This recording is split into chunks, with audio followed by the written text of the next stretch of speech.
A former lawmaker representing Kogi West Senatorial District, Dino Melaye, has appealed to the Labour Party presidential candidate Peter Obi to wait for his time to achieve his presidential ambition. Melaye made the appeal in a video clip shared on his Facebook page on Friday. The former lawmaker said while Obi was indeed a good product, the time was not right for him to actualize his presidential ambition, adding that the People's Democratic Party presidential candidate Atiku Abubakar fits the bill more. Fellow countrymen and women, I'm here to address you once again in the course of our nation's history. I'm here to address Nigerians, especially on my brother and friend, the former governor of Anambra State, and the former vice presidential candidate of our political party, Peter Obi.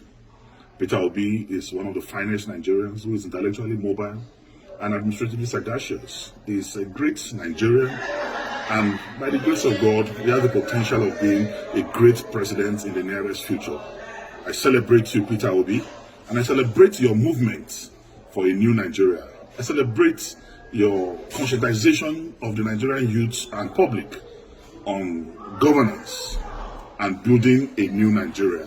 But I want to advise that your time is not now, because you will have to wait for your time.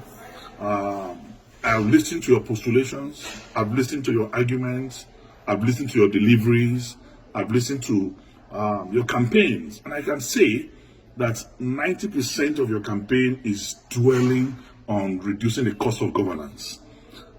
I mean, most of your campaigns is around cutting the costs of governance. And I want to tell you that the problem of this country is beyond just cutting the cost of governance. The problem of this country is beyond reducing the cost of governance. I'm not saying that it's deceptive, I'm not saying it's pretentious, but I'm telling you that it is less than 1% of our national problem. Beyond cutting the cost of governance, and I want to say that cutting the cost of governance, you don't need to be a president to cut the cost of governance. If you have a very effective Minister of Finance, you have a very effective Minister of Budget and Planning, you have a very effective CBN governor, you can cut governance. You have a very effective chairman of the economic team. You can cut governance with the cooperation of a president. But I want to say that that is not our major problem today in this country. What we need today in Nigeria is to unify this country. Nigeria has never been this divided in our national history. Not even during the Civil War are we this divided. There is no trust between the North and the South. There's no trust between the East and the North. There's no trust between the West and the South and the Southeast. So we need one character who have the capacity and capability to unite us together as a nation first. Because we need to first believe in ourselves as people. We need to believe in our unity. We need to believe in our togetherness, even before we can make progress. Because without unity, there can be no peace. And without peace, there can be no development. So first, we need a unifier. Who can unify this country? Today, I want to ask sincerely, Peter Obi and his supporters, can Peter Obi be trusted by a typical Katsina man or somebody from the northern part of this country? Can he be trusted as an Igbo man by Middle Belters, by core Northerners? The answer, in every sincerity of purpose of heart and commitment, is no. So we need one Nigeria who is going to be trusted by every part of this country, who the North will believe in, who the South will believe in. And that person, without blinking my eyes, is Atiku Abubakar, who, when it was dangerous for any Northerner to talk about the issue of devolution of powers, when it was dangerous for any Northerner to talk about the issue of restructuring, he did, with every boldness in him. Today, Atiku Abubakar married a Yoruba man, have Yoruba sons. Atiku Abubakar married Igbo woman, he has Igbo children. Atiku Abubakar married Hausa woman, he has Hausa children. Married a Fulani woman, he has Fulani children. He's a pan-Nigerian, he's a true African Nigerian man. Only him, among those who are candidates of presidential, who are candidates of any political party today, seeking for the presidency of this country, have the capacity and potential to bring us together as a nation. So I want to say, it is time for us to think.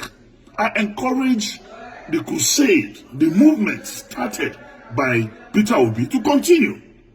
Move from campus to campus, move from community to community, move from one progressive group and organization from this country to another, to campaign for the new Nigeria that is to come, and be part of the movement of Atiku Abubakar to rebuild, to restructure, to reorganize, and reboot Nigeria as a country.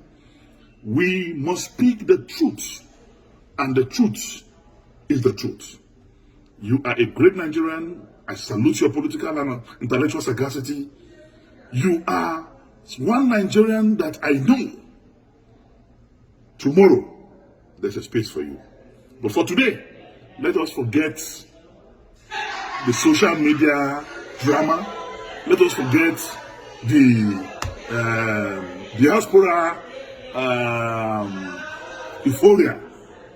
The truth of the matter is we need a unifier. We need one Nigerian that can solve the problem of insecurity in this country.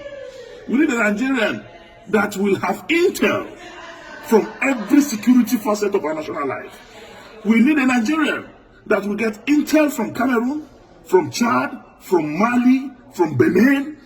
We need a Nigerian that have that capacity to solve the problem of Boko Haram, banditry, and kidnapping, because he has intel and connection with the security network in the South African region. And that's Nigerian today. It's Atiku Abubakar.